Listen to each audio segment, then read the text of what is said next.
کھانا جو ہے تمہاری زندگی کے لیے ہے، پوری زندگی کھانے کے لیے نہیں ہے۔ فرق دونوں میں سمجھ رہے آپ؟ مال تمہاری زندگی گزارنے کے لیے ضروری ہے، لیکن پوری زندگی مال کے لیے نہیں ہے۔ محفل پاک میں طیبہ کی گھٹا چھائی ہے، محفل پاک میں طیبہ کی گھٹا چھائی ہے، میرا دعویٰ ہے کہ جنت سے ہوا آئی ہے، میرا دعویٰ ہے کہ جنت سے ہوا آئی ہے۔ ذکر سرکار سے جس کو بھی نفرت ہے یارو، ذکر سرکار سے جس کو بھی نفرت ہے یارو، ایسا لگتا ہے شیاطین کا وہ بھائی ہے، ایسا لگتا ہے شیاطین کا وہ بھائی ہے۔ دوستو السلام علیکم ورحمۃ اللہ وبرکاتہ۔ امید ہے کہ تمامی حضرات شاد و آباد ہوں گے، اللہ تبارک و تعالیٰ کے فضل و کرم سے بخیر و عافیت میں ہوں گے۔ اللہ تبارک و تعالیٰ ہم سارے مسلمانوں کو اپنے حفظ و امان میں رکھے، اور رب تبارک و تعالیٰ ہم سارے مسلمانوں کو اہدنا الصراط المستقیم پر چلنے کی توفیق عطا فرمائے۔ دوستو اس خوبصورت بیان کو سن کر آپ تمامی حضرات اپنی زندگی کو خوبصورت بنا سکتے ہیں۔ آئیے سنتے ہیں قرآن و حدیث کی روشنی میں مفتی سلمان اظہری صاحب سے۔ اور جس نے اپنے نفس کو ہرا دیا، شکست دیا، تو اس کی عقل اتنی پاورفل ہوتی ہے کہ وہ ہزاروں کو زیر و زبر کر سکتا ہے اور دنیا کے بڑے فیصلے لے سکتا ہے۔ بے شک حق ہے، جی بالکل۔ جس نے اپنے نفس کو کنٹرول میں رکھا، اپنے خواہشات کو اپنے تابع رکھا، خود اس کا غلام نہیں بنا۔ میرے عزیزو، قرآن کی ایک آیت میں آپ کو بتاتا ہوں، کتنا بڑا لفظ اللہ تعالیٰ نے قرآن میں فرمایا، توجہ، کتنا بڑا لفظ ہے یہ۔ جی۔ ارأیت من اتخذ الہہ ہوا، اے محبوب کیا آپ نے نہیں دیکھا کچھ لوگ ایسے ہیں جنہوں نے اپنی خواہشات کو اپنا خدا بنا لیا۔ اللہ اکبر کبیرہ۔ معبود، الہ کا مطلب ہے معبود، جی۔ جس کی عبادت کی جائے اس کو کیا کہتے ہیں؟ معبود۔ اور قرآن کہتا ہے کچھ لوگ ایسے ہیں جنہوں نے اپنے نفس کو، اپنی خواہشات کو اپنا معبود بنا لیا۔ یہ قرآن کی آیت ہے، 2 جگہ آئی ہے۔ اب اتنا بڑا لفظ نفس کے لیے اللہ فرما رہا ہے کہ کئی لوگوں نے اس کو بت بنا لیا، اپنا معبود بنا لیا۔ کیوں؟ اس لیے کہ یہ وہی کرتے ہیں جو ان کا نفس چاہتا ہے۔ جی۔ تو گویا کہ اس کی عبادت کر رہے ہیں، خواہشات کی پیروی کر رہے ہیں۔ نفس صبح اٹھا، گناہ کی طرف کھینچا، آپ چل پڑے، گویا کہ اس کی عبادت میں لگے ہوئے ہیں۔ کبھی تو اسے شکست دو، کبھی تو اسے ہراؤ۔ رات کے وقت گناہوں کے اڈوں پر جانے کی جیسی خواہش ہوتی ہے، کیا اپنے آپ کو مارتے ہو؟ میں تمہیں بتاؤں، خواہشات تو بہت دور کی بات ہے، گناہوں کی خواہشات بہت دور کی بات ہے۔ سیدنا ابو بکر شبلی رحمۃ اللہ تعالیٰ علیہ سلسلہ قادریہ کے بڑے مشہور بزرگ ہیں، جن کے نام سے ہم شجرے میں پڑھتے ہیں، بہر شبلی شیر حق دنیا کے کتوں سے بچا۔ وہ حضرت ابو بکر شبلی جی۔ جب رات کے وقت عبادت کے لیے آتے تھے تو اپنی آنکھوں میں نمک کا سرما لگاتے تھے۔ کیوں؟ صرف اس لیے کہ نیند اگر آئی تو گویا کہ میں اپنی خواہش کا غلام ہو گیا، اپنے رب کا نہیں۔ عبادت اس کی ہو رہی ہے اور میں خواہش کے پیچھے چل رہا ہوں، حالانکہ نیند جو ہے یہ فطری چیز ہے، کسی کو کہیں پہ بھی آ جاتی۔ اولیاء کاملین تو اس سے بھی اپنے آپ کو بچاتے تھے کہ وہ آنکھوں میں نمک پھیر لیتے تھے، جس سے آنکھوں میں خون نکل آتا تھا۔ لوگ کہتے بھی تھے تو کہتے کہ اگر اللہ کی عبادت کے دوران اونگ آتی ہے، جھپکی آتی ہے، تو ان آنکھوں کی سزا یہی ہے کہ انہیں نمک لگا دیا جائے۔ اور حضرت شاہ مینا رحمۃ اللہ علیہ لکھنؤ میں آرام فرما ہے، حضرت شاہ مینا، ان کا حال تو یہ تھا کہ جب رات کو عبادت کے لیے کھڑے ہوتے تو ایک اونچی دیوار پر وہاں کھڑے ہو کر نماز پڑھتے، ادھر بھی کھائی ہے ادھر بھی کھائی ہے، کھڑے رہتے۔ لوگ کہتے کہ نماز پڑھنے کے لیے اتنی جگہ ہے، اس دیوار پر کیوں جا کر نماز پڑھتے؟ حضرت شاہ مینا فرماتے تاکہ میں ہمیشہ اللہ کی عبادت میں مصروف رہوں، اگر نیند آئی تو میرا جسم دیوار سے نیچے آ سکتا ہے اور اس جسم کو وہی سزا ملنی چاہیے جو اپنے رب سے غافل ہوتا ہو. اوہو کیا بات ہے، نفس سبحان کے اللہ. خلاف وہ بہت اولیاء خوب. جنگ کرتے رہے، جی لڑتے رہے. سب سے بڑی خطرناک چیز آج ہمارے ساتھ جو چل رہی وہ ہمارے خواہشات ہے. جی بالکل. اور میرے آقا صلی اللہ علیہ وسلم ارشاد صلی فرماتے ہیں اللہ علیہ لا وسلم. یؤمن احدکم حتی یکون ہواہ تبعا لما جئت بہ. تم میں سے اس وقت تک کوئی مومن نہیں ہو سکتا جب تک اپنی خواہشات کو میری مرضی کے حوالے نہیں کرے گا. اوہ، جی تم بالکل. ویسا جب تک نہیں کرو گے جیسا رسول اللہ چاہیں تب تک تم مومن نہیں ہو. تم وہ کرتے ہو جیسا تم چاہتے ہو، جی تمہاری مرضی، تمہاری خوشی، تمہیں جو اچھا لگا وہ کرنے لگے. یہ مومن کامل کی علامت نہیں. مومن کامل وہ ہے جو اپنی زندگی میں وہ کرے جو رسول پسند کرے، بے شک حق ہے. ان کی سبحان مرضی کے اللہ. مطابق. میرے عزیزو، خواہشات یہ لامتناہی سلسلہ ہے، نہ ختم ہونے والا سلسلہ ہے. کسی بھی خواہش کا کوئی اینڈ نہیں ہے. کر کے دیکھ لو. تمہیں اگر دولت کی خواہش پریشان کرتی ہے تو کماؤ کماؤ کماؤ. کہاں تک جاؤ گے؟ کبھی بھی پیٹ نہیں بھر سکتا.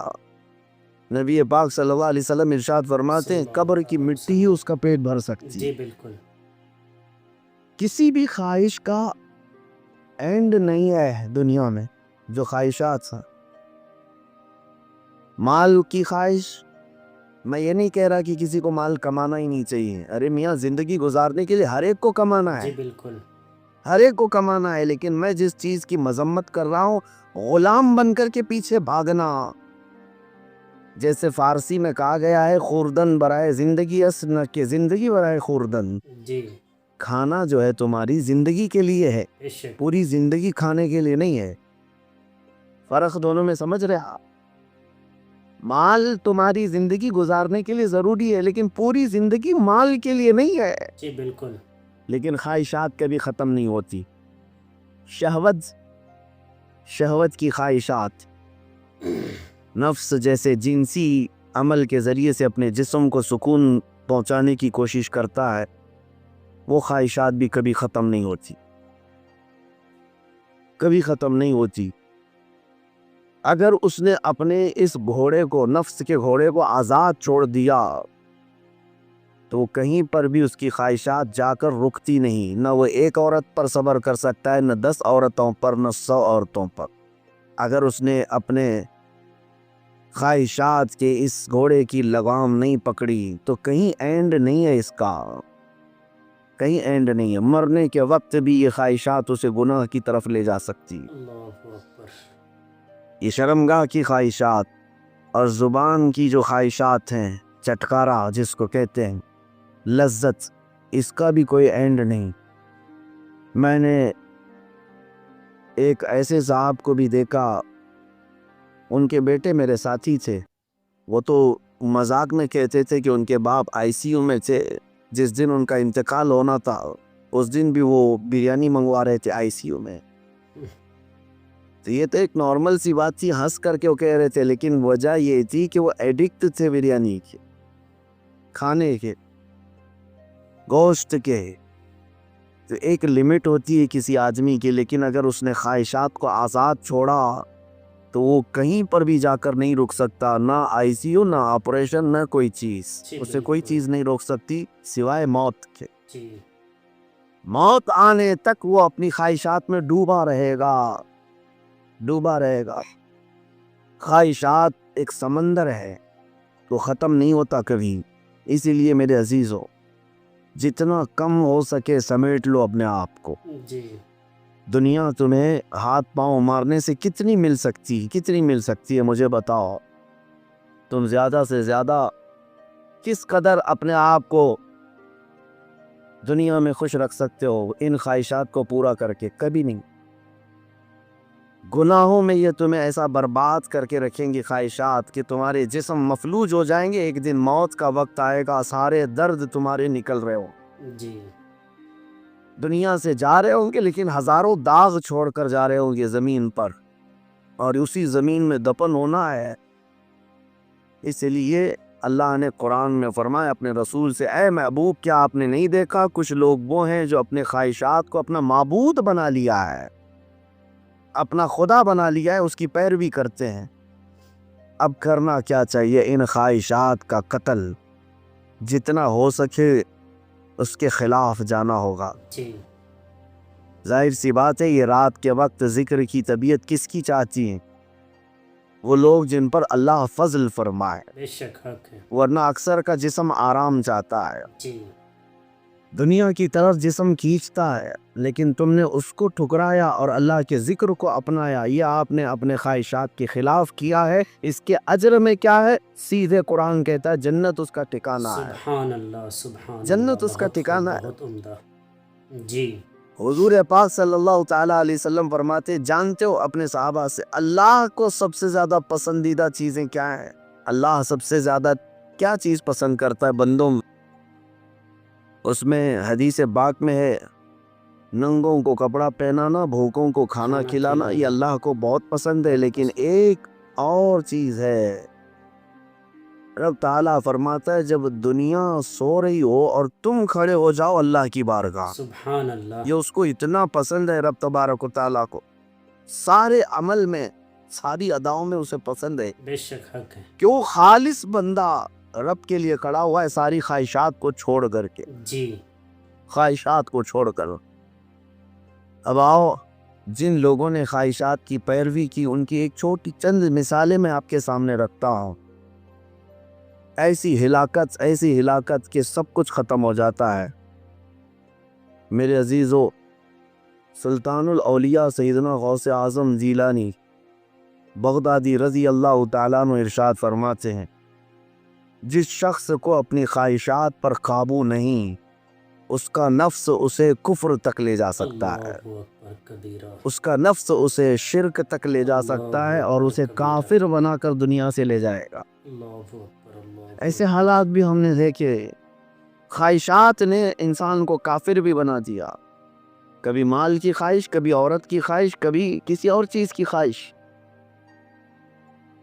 اللہ اکبر، وہ صحابہ کیسے تھے جنہوں نے اپنی ساری خواہشات کو میرے مصطفیٰ کی مرضی پر قربان کر دیا، بے شک حق ہے، ہر سبحان چیز کو اللہ۔ قربان کیا تھا۔ جی بالکل دوستو، بہت ہی خوبصورت انداز میں قرآن و حدیث کی روشنی میں مفتی سلمان اظہری صاحب فرما رہے تھے، بتا رہے تھے ہم سب کو چاہیے کہ ان باتوں پر عمل کرے۔ اللہ تبارک و تعالی ہم سب کو ان باتوں پر عمل کرنے کی توفیق عطا فرمائے اور ہم سارے مسلمانوں کو اہدنا الصراط المستقیم پر چلنے کی توفیق عطا فرمائے، سنت مصطفیٰ پر زندگی گزارنے کی توفیق عطا فرمائے، شریعت مصطفیٰ پر عمل کرنے کی توفیق عطا فرمائے، صحابہ کرام کے نقش قدم پر چلنے کی توفیق عطا فرمائے، اولیاء کرام کے نقش قدم پر چلنے کی توفیق عطا فرمائے۔ اللہ تبارک و تعالی ہم سارے مسلمانوں کو اہدنا الصراط المستقیم پر چلنے کی توفیق عطا فرمائے، نماز پنجگانہ پابندی سے ادا کرنے کی توفیق عطا فرمائے، ماں باپ کی خدمت کرنے کی توفیق و رفیق عطا فرمائے۔ اللہ تبارک و تعالی ہم سارے مسلمانوں کو علماء کرام کی باتوں پر عمل کرنے کی توفیق و رفیق عطا فرمائے۔ پیارے دوستو، امید کرتا ہوں کہ آپ سب کو یہ ویڈیو بہت ہی زیادہ پسند آئی ہوگی۔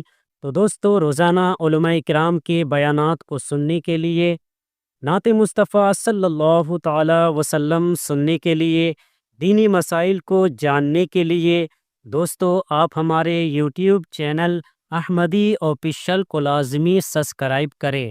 دوستو ملتے ہیں ایک اور نئی ویڈیو کے ساتھ، جب تک اپنا اور اپنے گھر والوں کا خیال رکھے۔ خدا حافظ۔ السلام علیکم ورحمۃ اللہ وبرکاتہ۔